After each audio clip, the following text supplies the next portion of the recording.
Hello friends, સ્વાગત છે તમારું શ્રીજી ક્લાસીસના યુટ્યુબ ચેનલમાં. આજના વિડીયોમાં આપણે ટ્રાન્સમિશન અને ડિસ્ટ્રીબ્યુશનના આગળના જે એમસીક્યુ છે એના વિશે ચર્ચા કરીશું. Which of the following characteristics should the line support of for transmission line possess? એટલે કે ટ્રાન્સમિશન લાઇનના સપોર્ટર્સ જે આપણે યુઝ કરીએ છીએ, થાંભલાઓ યુઝ કરીએ છીએ, તેમાં કઈ કઈ લાક્ષણિકતાઓ હોવી જોઈએ? એક, low cost, high mechanical strength, longer life and all of the above. તો આન્સર આવશે D, all of the above. Transmission લાઇનના જે ટાવર્સ હોય એની કોસ્ટ પણ ઓછી હોવી જોઈએ, મિકેનિકલ સ્ટ્રેન્થ પણ વધારે હોવી જોઈએ અને લાઈફ પણ વધારે હોવી જોઈએ. Transmission voltage of 11 kV normally use for distance, આગળ આવી ગયો છે ક્વેશ્ચન. 11 kV ટ્રાન્સમિશન લાઇન માટે ડિસ્ટન્સ હોવું જોઈએ 20 થી 25 kilometre. Which of the following regulation is considered best?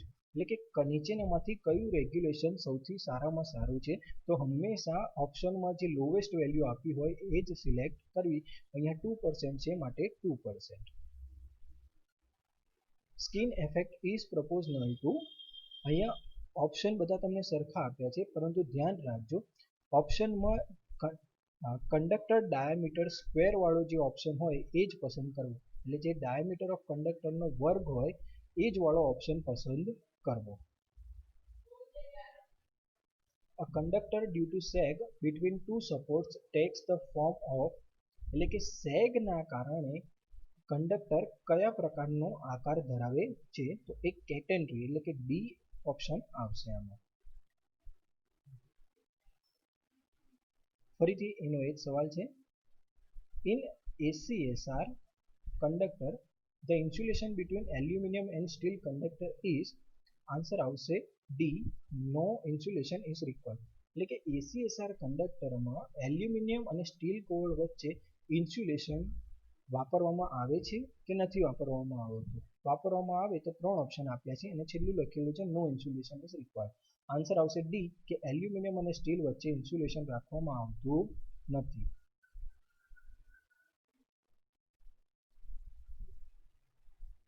By which of the following method string efficiency can be improved?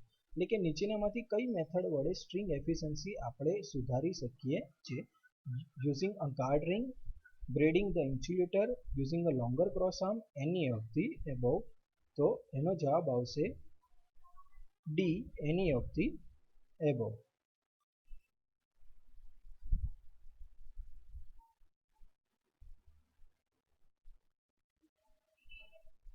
Any of above એબો આન્સર આવશે. સ્ટ્રિંગ એફિશિયન્સી આપણે 3 રીતે ઇમ્પ્રૂવ કરી શકીએ છીએ. In aluminium conductor steel core is provided, aluminium કંડક્ટરમાં steel core શાના માટે પ્રોવાઈડ કરવામાં આવે છે? તો ઓપ્શન છે compensate for skin effect, neutralise proximity effect, reduce the line induction અથવા ઇન્ક્રીઝ ધ ટેન્સાઇલ સ્ટ્રેન્થ. તો આન્સર આવશે ટેન્સાઇલ સ્ટ્રેન્થ ઇન્ક્રીઝ કરવા માટે ડી. એલ્યુમિનિયમ કંડક્ટરમાં સ્ટીલ કોર શા માટે રાખવામાં આવે છે? તો ટેન્સાઇલ સ્ટ્રેન્થ વધારવા માટે. By which of the following a bus is rated? એટલે કે જે પાવર સિસ્ટમના બસ હોય છે એ શેના વડે રેટિંગ કરવામાં આવે છે? કરંટ ઓન્લી, કરંટ અને વોલ્ટેજ અને ફ્રીક્વન્સી, કરંટ વોલ્ટેજ ફ્રીક્વન્સી અને શોર્ટ ટાઈમ કરંટ. તો આન્સર આવશે ડી, 4 વસ્તુઓ. A circuit is disconnected by isolator when there is no current in the line. Isolator ત્યારે જ કામ કરે છે કે જ્યારે સર્કિટમાંથી કરંટ પસાર થતો ના હોય. ધ્યાન રાખજો અહીંયા ફરીથી, isolator works when there is no current in the line. Isolator no load કન્ડિશનમાં જ કામ કરે છે. For which of the following equipment current rating is not necessary? તો આનો આન્સર આવશે આઇસોલેટર. મેં કીધું એ પ્રમાણે આઇસોલેટર હંમેશા નો લોડ કન્ડિશનમાં જ કામ કરે છે, માટે એના માટે તમારે કરંટ રેટિંગની જરૂર રહેતી નથી.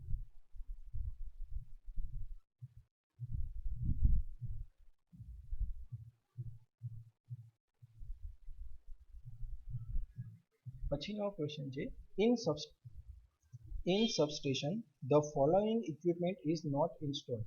સબસ્ટેશનમાં કયું ઇક્વિપમેન્ટ રાખવામાં આવતું નથી? તો એક્સાઇટર રાખવામાં આવતું નથી. The use of strain type insulator is made where the conductors are. Strain પ્રકારના ઇન્સ્યુલેટર ક્યાં વાપરવામાં આવે છે? તો કે ડેડ એન્ડેડ એટલે કે જ્યાં અંત આવતો હોય ત્યાં, એટ ઇન્ટરમીડિયેટ એન્કર ટાવર્સ એટલે કે જ્યાં ઇન્ટરમીડિયેટ એન્કર ટાવર હોય ત્યાં, એની ઓફ ધી એબોવ. તો આન્સર આવશે C, any of the above.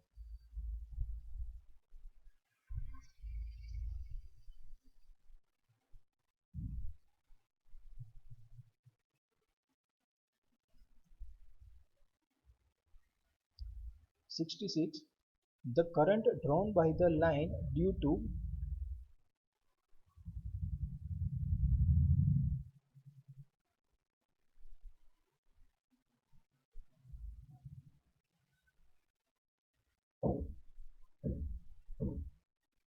Corona losses is non sinusoidal. Corona લોસના લીધે જે કરંટ વહે છે તે કેવો હોય છે? તો non sinusoidal. Pin type insulator are generally not used for voltage beyond. Answer આવશે ડી, 33 kV થી વધારે પિન ટાઈપના ઇન્સ્યુલેટર વાપરવામાં આવતા નથી. પિન ટાઈપના ઇન્સ્યુલેટર કેટલા વોલ્ટેજ સુધી પિન ટાઈપના ઇન્સ્યુલેટર કેટલા વોલ્ટેજથી ઉપર આપણે વાપરી શકીએ નહીં, એટલે કે 33 kV થી વધારે હોય તો આપણે વાપરી શકીએ નહીં. Aluminium has a specific gravity. એલ્યુમિનિયમની સ્પેસિફિક ગ્રેવિટી કેટલી હોય છે? તો 2.7 એલ્યુમિનિયમની સ્પેસિફિક ગ્રેવિટી હોય છે. For transmission of power over distance of 200 km, the transmission voltage should be, એટલે કે 200 કિલોમીટર લાંબી ટ્રાન્સમિશન લાઇન માટે વોલ્ટેજ કેટલા હોવા જોઈએ? તો 132 kV.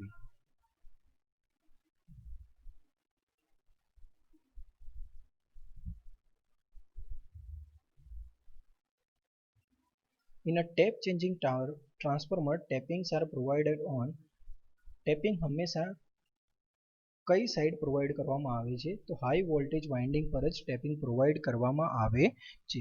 ટ્રાન્સફોર્મરમાં ટેપિંગ ક્યાં પ્રોવાઈડ કરવામાં આવે? તો હંમેશા હાઈ વોલ્ટેજ સાઈડ જ પ્રોવાઈડ કરવામાં આવે છે. Constant voltage transmission entails the following.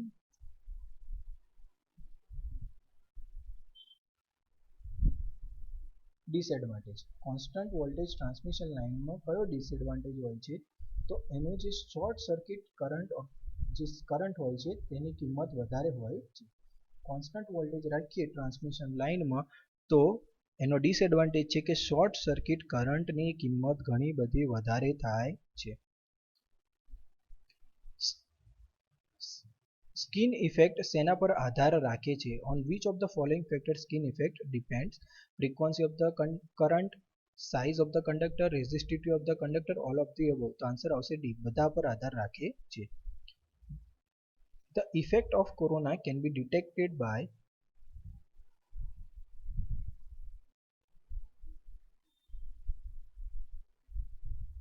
presence of ozone detected by odor, hazing sound, faint luminous glow of bluish color, all of the above. The answer આવશે all of the above.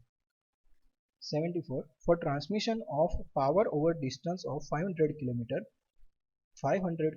the transmission voltage should be in the range, એટલે કે 500 કિલોમીટરની લાંબી transmission line માટે કેટલો voltage હોવો જોઈએ? તો આન્સર આવશે 150 થી 220 kV. 500 કિલોમીટર લાંબી ટ્રાન્સમિશન લાઇન તો વોલ્ટેજ કેટલો રાખવાનો? તો 150 થી 200 kV.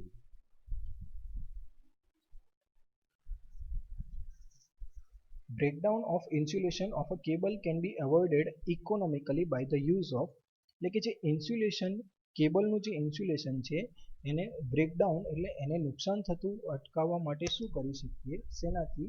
તો આન્સર છે insulating material with different dielectric, જુદા જુદા પ્રકારના ડાયલેક્ટ્રિક વાપરીને, ઇન્ટરસીટ્સ એટલે કે સીટ્સની અંદર બીજી સીટ્સ યુઝ કરીને, બોથ એ એન્ડ બી અને નન ઓફ ધ અબોવ. તો આન્સર આવશે સી, બંને. 76. Bundle conductor are use to. Bundle conductor શેના માટે વાપરવામાં આવે છે? તો રિડ્યુસ રિએક્ટન્સ બંડલ કંડક્ટરની મદદથી હંમેશા રિએક્ટન્સ ઓછો કરવામાં આવે છે. Due to skin effect resistance of the conductor is increase. Skin ઇફેક્ટના કારણે કંડક્ટરના રેઝિસ્ટન્સમાં શું થાય તો વધારો થાય છે. ઇન શોર્ટ ટ્રાન્સમિશન લાઇનમાં શન્ટ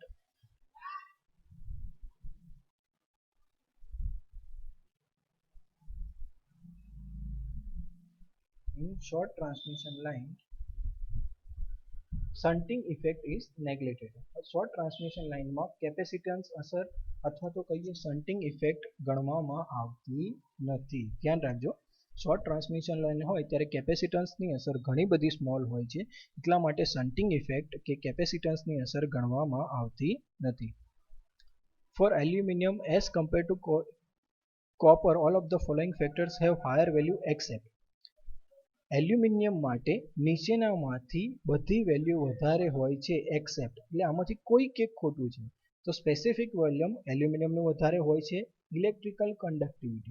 ઇલેક્ટ્રિકલ કન્ડક્ટિવિટી કોપરની જ વધારે હોય છે, એટલે આ ધ્યાન રાખવું, ઇલેક્ટ્રિકલ કન્ડક્ટિવિટી કોપરની વધારે હોય છે. બાકીના ત્રણ ઓપ્શન એલ્યુમિનિયમ માટે સાચા છે, એ, સી અને ડી.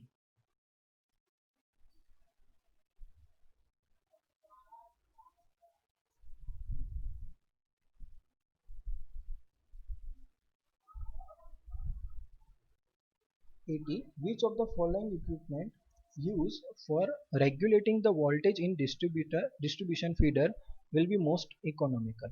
એટલે કે જે ફીડર વપરાય છે ડિસ્ટ્રીબ્યુશનમાં તેના વોલ્ટેજ રેગ્યુલેશન માટે કયું ડિવાઇસ સૌથી ઇકોનોમિકલ રહેશે? તો એના માટે આન્સર આવશે બૂસ્ટર ટ્રાન્સફોર્મર. ફીડર એન્ડ માટે બૂસ્ટર ટ્રાન્સફોર્મર સૌથી સસ્તું રહે છે. એના પછી આગળના જ એમસીક્યુના જે આ પ્રશ્નો છે કે 3 phase 4 wire system is used for secondary distribution system. Distributor are designed for the point of view of voltage drop. Distributor હંમેશા શેના આધારે ડિઝાઇન કરવામાં આવે છે તો વોલ્ટેજ ડ્રોપના આધારે, કેમ કે ડિસ્ટ્રીબ્યુટરમાં કરંટ સરખો હોય છે. તેવી જ રીતે feeder are designed for the point of view of current carrying capacity. Feeder શેના આધારે ડિસાઇડ કરવામાં આવે તો કરંટના આધારે.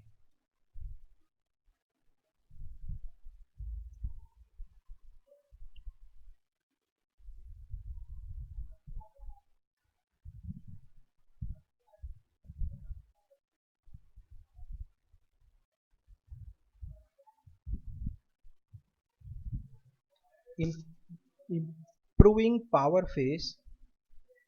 ઓકે, સો અહીંયા થોડીક ભૂલ મિસ્ટેક લાગે છે.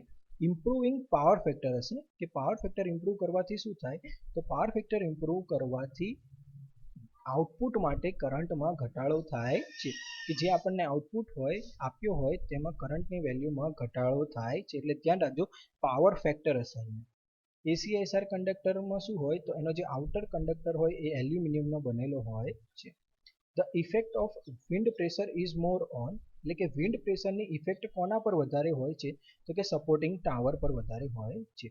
ઇન્સ્યુલેટર યુઝડ ઇન 132 કેવી લાઇન, એટલે કે 132 કેવી લાઇન માટે કેવા ઇન્સ્યુલેટર વપરાય છે તો કે ડિસ્ક પ્રકારના ઇન્સ્યુલેટર વપરાય છે. એના પછી the string efficiency of high voltage line is, કે હાઈ વોલ્ટેજ લાઇનની સ્ટ્રિંગ એફિશિયન્સી કેટલી હોય છે તો કે 80%. Insulator may fail due to, તો અહીંયા તમને ઓપ્શનમાં ઘણા બધા કારણ આપ્યા હશે, પણ ફ્લેશ ઓવર આપેલું હોય તો ફ્લેશ ઓવર પણ સિલેક્ટ કરી શકાય. Corona is complete breakdown of air, એટલે ધ્યાન રાખવાનું કે કોરોના ક્યારે થાય તો કે જે કોન્ટેક્ટની જે કેબલની આજુબાજુની હવા હોય તેનું કમ્પ્લીટ બ્રેકડાઉન થાય ત્યારે જ કોરોના થાય, એના વગર થાય નહીં. Bundle conductor are reduce surface electrical stress, bundle conductor દ્વારા ઇલેક્ટ્રિકલ સ્ટ્રેસ રિડ્યુસ થાય છે. Skin effect depends on, skin effect શેના પર આધાર રાખે તો કે ક્રોસ સેક્શન એરિયા પર. X section means cross section area, કંડક્ટરના ક્રોસ સેક્શન એરિયા પર આધાર રાખે છે. Single core cable have armoured of stainless steel, single core કેબલમાં આર્મર શેનું હોય છે તો કે સ્ટેનલેસ સ્ટીલનું હોય છે. H-type cable was found by M. Hochstetler. The function of lightning arrestor to protect against lightning discharge. Lightning arrestor નું કામ શું છે તો કે lightning discharge સામે પ્રોટેક્શન પૂરું પાડે છે. જે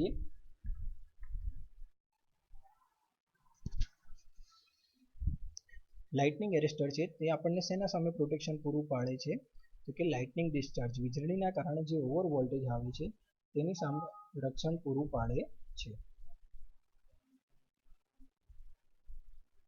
which is the heart of substation તો કે સબસ્ટેશનનું હૃદય કોને ગણવામાં આવે છે તો કે બેટરી અને બેટરી રૂમને. The control room of substation operate on સબસ્ટેશનનો કંટ્રોલ રૂમ કેટલા વોલ્ટેજ પર ઓપરેટ કરવામાં આવે તો 110 વોલ્ટ ડીસી પર. What is the cooling medium in gas filled cable gas filled કેબલમાં કુલિંગ મીડિયમ શું હોય છે તો કે nitrogen gas. PLCC means parallel line carrier. DC line carries more power than AC. ડીસીમાં રેઝિસ્ટર એકલું જ હોય છે, ઇન્ડક્ટર કેપેસિટર હોતા નથી, માટે ડીસી વધારે પાવર કેરી કરે છે ઇન કમ્પેર ટુ એસી. જો તમને વિડીયો ગમ્યો હોય તો ચેનલને લાઈક કરો અને સબસ્ક્રાઇબ કરો જેથી આવનારા વિડીયોની માહિતી મળતી રહે. Thank you.